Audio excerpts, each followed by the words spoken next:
अगर मैं आपसे ये कहूं कि आज के समय दवाइयां आपको जबरदस्ती खिलाई जाती हैं, इतिहास बताता है कि लोगों को बीमारियां जानबूझकर दी गई हैं और फिर उन बीमारियों को ठीक नहीं बल्कि कंट्रोल में रखने के लिए दवाइयां बनाई गई हैं ताकि आप पूरे जीवन दवाइयां खाकर कंपनियों के लिए पैसे छापने की मशीन की तरह इस्तेमाल हो सको। तो क्या आप इस बात पर यकीन करेंगे? अगर नहीं तो आइए आपको कुछ ऐसा बताता हूं जो आपको पता होना चाहिए। सन 1800 में तेली खोज होने के बाद जॉन डी रॉकफेलर ने स्टैंडर्ड ऑयल नाम की कंपनी खोलकर अमेरिका में सबसे बड़ा ऑयल एम्पायर खड़ा कर लिया। उसका फॉर्मूला बिल्कुल सिंपल था, छोटी कंपनियों को खरीद लो, जो ना बिके उसके कंपटीशन में उतर जाओ, दाम इतने नीचे कर दो कि सामने वाली कंपनी लॉस में चली जाए और जैसे ही कंपटीशन खत्म हो दाम को वापस फिर आसमान पर उठा दो। लेकिन 1911 में अमेरिकी सुप्रीम कोर्ट ने स्टैंडर्ड ऑयल की इस मोनोपोली को तोड़ने के लिए इस बिजनेस प्रैक्टिस को इलीगल घोषित करके उसके एम्पायर को 34 कंपनियों में तोड़ दिया, जिसमें एक थी एक्सॉन। अब रॉकफेलर ने यहाँ पर एक चीज नोट करी कि पेट्रोकेमिकल सिर्फ ईंधन की तरह ही नहीं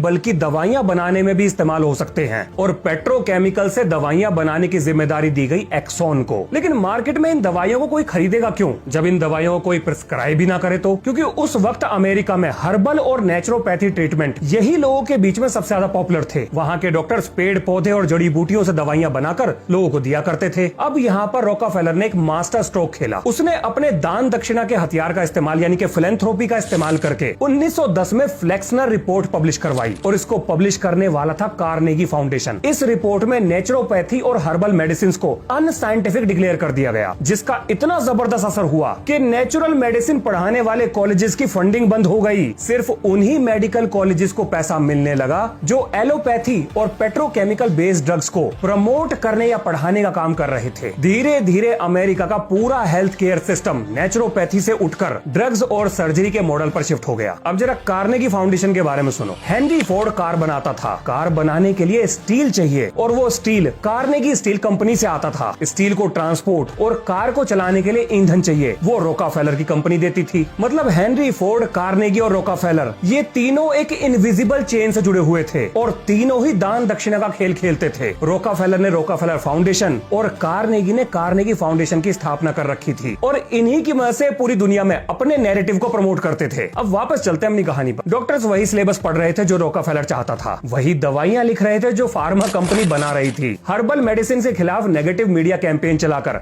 रही सही कसर भी पूरी कर दी गई और नई दवाइयों को मॉडर्न साइंस बताकर उनका ब्रांड बनाया गया और ये था फार्मा एम्पायर के जन्म का असली कारण। अब आगे सुनिए। अब हर्बल मेडिसिन बनाने वाली कंपनीज बंद होने से बचने के लिए केमिकल बेस्ड मेडिसिन को बनाना शुरू कर देती हैं। इन दवाइयों का असली मकसद पेशेंट को ठीक करना नहीं बल्कि उसे परमानेंट कस्टमर बनाना था। रॉकफेलर ने सिर्फ ऑयल को ही कंट्रोल नहीं किया बल्कि हेल्थ केयर की तस्वीर ही बदल दी, यानी जितने ज्यादा बीमार लोग उतना ही ज्यादा पैसा। अब ये सब करने के बावजूद भी रॉकफेलर को और पैसे चाहिए थे और पैसे तभी आएंगे जब और ज्यादा लोग बीमार पड़ेंगे। तो अब सवाल था ये कि लोगों को बीमार कैसे किया जाए, जिसका जवाब था उनकी खाने पीने की आदतें बदल दो। और यही वो पॉइंट बना जहां से रॉकफेलर की एग्रीकल्चर इंडस्ट्री में एंट्री शुरू हुई। रॉकफेलर फाउंडेशन का एक एजेंडा था कि साइंस बेस्ड एग्रीकल्चर को प्रमोट करो। इस फाउंडेशन ने ग्रीन रेवोल्यूशन को जबरदस्त फंड किया। हाइब्रिड क्रॉप्स, पेट्रोकेमिकल फर्टिलाइजर्स और एग्रोकेमिकल्स को मॉडर्न एग्रीकल्चर के नाम पर मार्केट में उतार दिया गया। अमेरिका के किसानों ने सोयाबीन, मक्का और कपास का इतना ज्यादा प्रोडक्शन कर दिया कि मार्केट में डिमांड कोलैप्स कर गई। लेकिन समस्या ये थी कि उस जमाने में इनके तेल को कोई खाता ही नहीं था।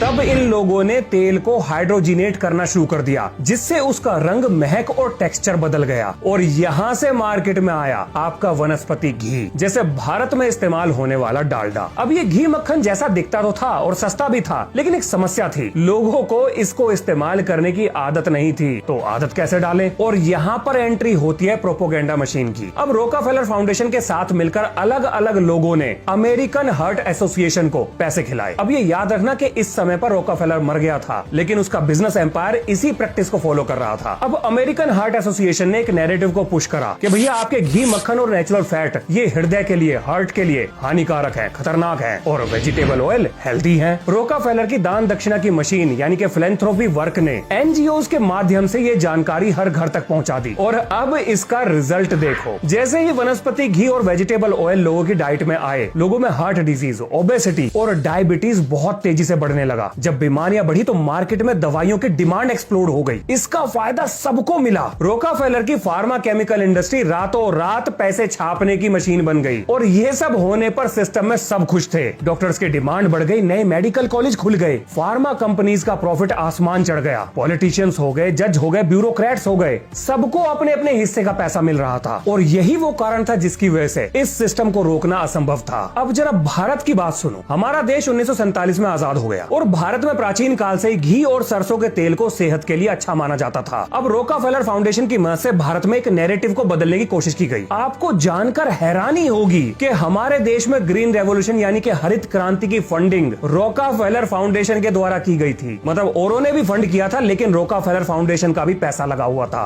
और इसी के बाद भारतीय किसान फर्टिलाइजर बेस्ड खेती पर शिफ्ट हो गए थे। एक और नैरेटिव पुश किया गया कि भारतीयों की डाइट में प्रोटीन की कमी है और हमारे यहाँ खाए जाने वाला घी मक्खन हृदय के लिए हानिकारक है। और यहीं से भारत में वनस्पति घी की एंट्री के लिए एक जमीन तैयार कर दी गई। अमेरिका ने भारत पर दबाव बनाया और वनस्पति घी बनाने का कच्चा माल भारत में डंप करना शुरू कर दिया। गलत नैरेटिव और सस्ते के चक्कर में आकर लोग घी को छोड़कर वनस्पति घी पर शिफ्ट हो गए और इसके बाद भारत में शुरू हुआ बीमारियों का विस्फोट और दवाइयों की दुकान यहाँ भी चलने लगी। इस मामले में गाँव की हालत शहर से काफी बेहतर थी, क्योंकि गाँव के लोग इतनी जल्दी अपनी आदतें नहीं बदलते। वैसे इस वीडियो को बनाने में मैंने जो भी मटेरियल इस्तेमाल किया है वो आपको विज्ञान रिचार्ज के व्हाट्सएप चैनल पर पढ़ने के लिए मिल जाएगा। आपको सारे सबूत दूंगा पढ़ने के लिए। अब जरा आगे सुनिए। तो जी अब आता है समय 1950 का। डॉक्टर एंसल कीज ने वनस्पति घी में ट्रांस फैट की जानकारी देकर उन्हें हार्ट किलर घोषित कर दिया। 2015 में अमेरिका ने पूरी तरह से वनस्पति घी पर बैन लगा दिया। लेकिन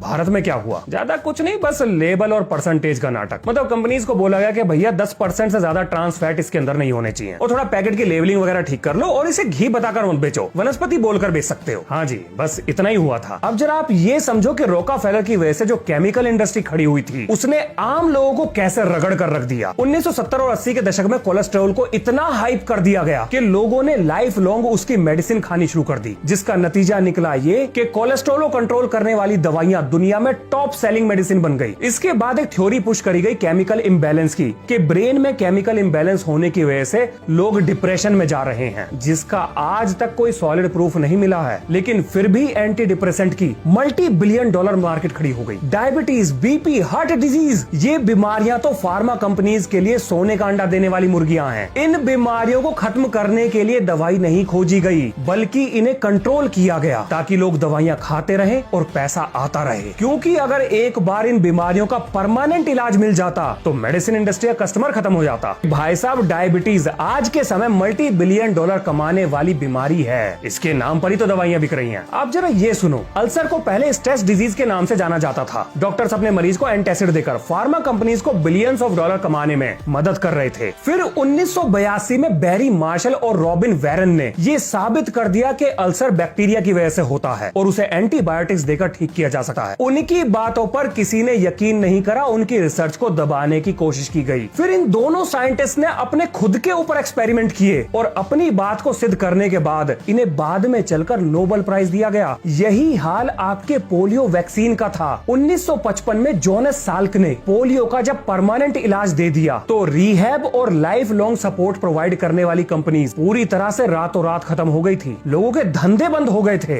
एक दवा थी ऑक्सीकॉन्टिन, इसको नॉन एडिक्टिव बताकर प्रमोट किया गया था। डॉक्टर्स को इंसेंटिव दिए गए ताकि वो इस दवाई को लिखें। नतीजा, लाखों लोग इसके एडिक्ट बन गए, जिसमें से हजारों लोग मारे गए। जब कोर्ट केस हुआ तो ये पता लगा कि कंपनी को ये बात पहले से ही पता थी कि ये दवाई एडिक्टिव है, लेकिन फिर भी जानबूझकर ये बात छुपाते हुए इसको बाजार में बेचा गया। VIOXX इस दवा को अर्थराइटिस में पेन किलर की तरह इस्तेमाल किया जाता था, लेकिन ये दवा दिल के लिए बहुत खतरनाक थी। इसकी वजह से हार्ट अटैक आने के चांसेस बहुत ज्यादा थे। फिर भी इस कंपनी ने इस बात को छुपाए रखा। 20 लाख से ज्यादा लोगों ने इस दवाई को इस्तेमाल करा और 60,000 लोग इस दवा की वजह से मारे गए। जब अमेरिका में कंपनी पर केसेस हुए तो कंपनी को मुआवजे के तौर पर बिलियंस ऑफ डॉलर्स खर्च करने पड़े। पर भाई साहब, वो अमेरिका था, वहाँ कानून काम करता है। अगर हमारे यहाँ किसी कंपनी पर केस करना पड़ जाए तो केस लड़ने में जमीन जायदाद बिक जाएगी। आप जरा क्लासिक मोसांटो केस सुनो। एक कंपनी थी मोसांटो, वो वीड किलर यानी कि घास फूस को मारने वाली दवा बनाती थी। उस दवा में जो एक्टिव इंग्रेडिएंट था वो था ग्लाइसोफेट। ये आज भी भारत में बिकता है। अब रिसर्च से ये पता लगा कि ये चीज कैंसर कर सकती है। इस कंपनी के ऊपर केस हुआ तो पता लगा कि कंपनी को ये बात पहले से ही पता थी, लेकिन फिर भी कंपनी ने फेक रिसर्च छपवाई। अमेरिका की एनवायरमेंटल प्रोटेक्शन एजेंसी के अधिकारियों को पैसे खिलाए और लगातार अपना प्रोडक्ट मार्केट मार्केट में बेचती रही और इसके बाद मोसांटो खरीद लिया बेयर ने। अब बेयर कैंसर ट्रीटमेंट की दवा बनाती है। अब जरा आप चीजों को जोड़ो, एक ही कंपनी ऐसी चीज बना रही है जो कैंसर करती है और वही कंपनी कैंसर के इलाज में इस्तेमाल होने वाली दवाइयां भी बना रही है। क्या अभी भी आपको ऐसा लगता है कि आप बाई चांस बीमार होते हो? अब इससे ज्यादा मैं और क्या कहूं। लेकिन अब बड़ा सवाल ये है कि आखिर ये सिस्टम काम कर कैसे रहा है। आपके बड़े बड़े टीवी नेटवर्क, न्यूज़पेपर, ये सब पैसे लेकर फार्मा कंपनीज की रिसर्च को पब्लिश करते हैं, उनका महिमा मंडन करते हैं। भाई साहब, जो रिसर्च प्रॉफिट लाती है वो पब्लिश होती है, जो नेगेटिव होती है वो दबा दी जाती है। रिसर्च पेपर छापने वाले जर्नल्स को खरीदा जाता है, स्टडीज को मैन्युपुलेट किया जाता है, फेक रिसर्च हो गई, फेक सबूत हो गए, इनको मार्केट में उतारा जाता है। डॉक्टर्स को इंसेंटिव दिए जाते हैं, फॉरेन ट्रिप्स दी जाती है, स्पॉन्सरशिप और कमीशन दिए जाते हैं ताकि वो किसी खास दवाई को प्रिस्क्राइब करें। भारत में मेडिकल रिप्रेजेंटेटिव्स गिफ्ट्स और टूर के ऑफर्स लेकर डॉक्टर्स के क्लिनिक के बाहर बैठे रहते हैं। यहाँ तक कि कुछ डॉक्टर्स के बच्चों की विदेश में मेडिकल पढ़ाई का पूरा खर्च ये भी दवा कंपनी उठाती है। हर जगह मिसलीडिंग एड्स चलते हैं, मतलब मैट्रेस कमर दर्द को ठीक करेगा, तेल घुटने के दर्द को ठीक करेगा और मल्टीविटामिन बॉडी बना देगा। ये सारे प्रोडक्ट सिर्फ एडवर्टाइजमेंट की वजह से बिकते हैं, मेडिकल साइंस की वजह से नहीं। एक अकेले कोविड ने फार्मा कंपनीज की सेल्स को कितना बढ़ा दिया ये सबको पता है और भविष्य में जब भी ऐसे पैंडेमिक आएंगे ये फार्मा कंपनीज के लिए जैकपॉट लगा देंगे। अब आप ये सोच रहे होंगे कि भाई इस सिस्टम का इलाज क्या है? तो देखो जी, इस सिस्टम का इलाज सिर्फ एक ही है, वो है डर। डर पैदा करना होगा। ऐसे कानून बनाओ कि गलती करने वाले के लिए ना बचने का रास्ता हो और ना ही कोई माफी। नहीं तो भोपाल गैस ट्रेजेडी जैसे हादसे होते रहेंगे और उनके पीछे जिम्मेदार लोग विदेश भाग जाएंगे। अब जरा फार्मा कंपनीज की मिली भगत को तोड़ते हैं। देखो, जब भी कोई फार्मा कंपनी किसी दवाई को मार्केट में लाए तो उससे पहले उसके क्लिनिकल ट्रायल्स की जांच एक अनोनिमस और इंडिपेंडेंट बॉडी के द्वारा की जाए। मतलब फार्मा कंपनी तो क्या, किसी गवर्नमेंट ऑफिशियल को भी ये बात ना पता हो कि आखिर उस दवा की जांच कर कौन रहा है और इस सारी जांच का खर्चा फार्मा कंपनी बियर करेगी। अगर रिपोर्ट गलत आती है तो जुर्माना और पेनल्टी, और अगर सही आती है तभी वो दवा मार्केट में उतारी जाए। और बिल्कुल यही सेम सिस्टम खेती में इस्तेमाल होने वाली दवाइयों पर भी लगना चाहिए। इसके अलावा आपको ये भी याद होगा कि भारत में देसी घी और सरसों के तेल को डेमोनाइज किया गया था, यानी कि उसे हार्ट के लिए अनहेल्दी बताकर अनपॉपुलर करने की कोशिश की गई थी। भाई साहब, हमें अपने लाइफस्टाइल और खाने में बदलाव करने पड़ेंगे। आप जरा लोगों का दोगलापन देखो। जो एक्टर्स खुद बर्गर नहीं खाते वो बर्गर का ऐड कर रहे हैं, जो शुगर नहीं खाते वो सोडा ड्रिंक को प्रमोट कर रहे हैं। किसी को डर के आगे जीत चाहिए तो किसी को कुछ तूफानी करना है। ये सब देखकर आपको सवाल पूछना चाहिए कि भाई साहब, किसी का ईमान या जमीर जिंदा है या मर गया? लोगों को ऐसी चीजें खाने पीने के लिए वो लोग प्रमोट कर रहे हैं जो वो खुद कभी नहीं खाते। ये सब के सब मुंह के अंदर पैसे ठूस कर बैठे हैं। हमें अपने देश की पुराने खाने पीने की आदतों को अपनाना पड़ेगा। मोटे अनाज जैसे ज्वार, बाजरा, रागी ये सेहत के लिए अच्छे होते हैं। आज यही चीजें फॉरेन कंपनी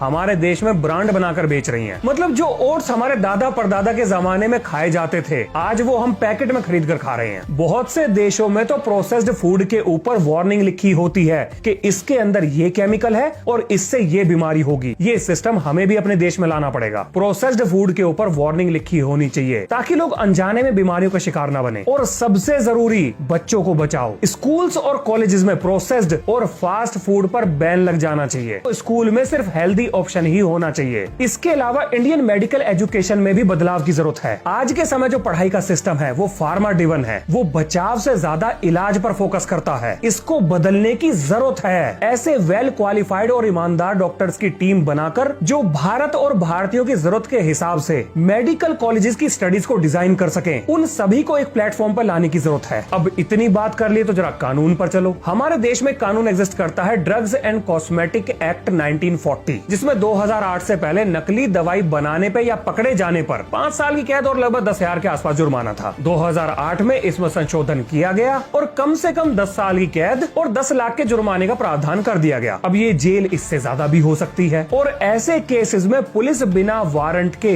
एक्यूज्ड को गिरफ्तार करके जेल भेज सकती है और उसे बेल नहीं मिलेगी। अब आपको ऐसा लग रहा होगा कि बहुत सख्त कानून है भाई, आइए इसकी जरा सख्ती दिखाता हूँ आपको। भाई साहब, कोविड में नकली दवाई बेचने वाले को मिलॉर्ड ने जमानत दे दी थी, तो कानून बनाने से क्या होता अगर वो लागू ही ना हो तो? हमारे सिस्टम में बहुत लूप होल्स हैं, इन्हें भरने की जरूरत है। जिटर में छपी हुई एक रिपोर्ट के हिसाब से भारत में 20% दवाइयां नकली हैं, यानी हर 10 में से 2 दवाई नकली हैं, जिसको रोकने के लिए हमें और सख्त कानून चाहिए। सबसे पहले फेक मेडिसिन के लिए जीरो टॉलरेंस। हर दवा के ऊपर एक उसका यूनिक QR कोड होना चाहिए, जिससे उसकी मैन्युफैक्चरिंग डेट, उसकी ऑथेंटिसिटी, उसकी एक्सपायरी और उसके सस्ते अल्टरनेटिव की जानकारी मिल सके। अगर वहां से डाटा ना मिले तो तुरंत उसकी कंप्लेंट की जानी चाहिए। जिसके बाद रिटेलर, डिस्ट्रीब्यूटर, मैन्युफैक्चरर सबको लाइन हाजिर कर दो। और अगर यहाँ पर कंप्लेंट झूठी निकले तो जिसने कंप्लेंट करी उसको पकड़ो। कानून के सामने सब बराबर हो, मतलब जो पकड़ा जाए उसकी प्रॉपर्टी को सीज करो, उम्र कैद हो। हमारे समाज को ऐसे व्यक्ति की कोई जरूरत नहीं जो समाज के ही नाश पर तुला हुआ हो। रॉकफेलर ने एक सेंचुरी पहले एक सिस्टम बनाया था जिसमें प्रॉफिट इंसानियत से ज्यादा बड़ा था। और अब वक्त आ गया है कि भारत एक नया सिस्टम बनाए जहां पेशेंट एक कस्टमर नहीं बल्कि इंसान हो और गलती करने वाला डरे बचकर ना निकल पाए। अब यहाँ पर एक बात ऐड करनी बहुत जरूरी है। मॉडर्न एलोपैथी गलत नहीं है, सारे ड्रग मैन्युफैक्चरर भी गलत नहीं है, ना सारे डॉक्टर्स गलत हैं। लेकिन इतिहास हमें ये बताता है कि इस सिस्टम की शुरुआत गलत तरीके से हुई थी। इसके पीछे मोटिव गलत था। वैसे भी अगर दुनिया में सही चीजें या सही लोग ना होते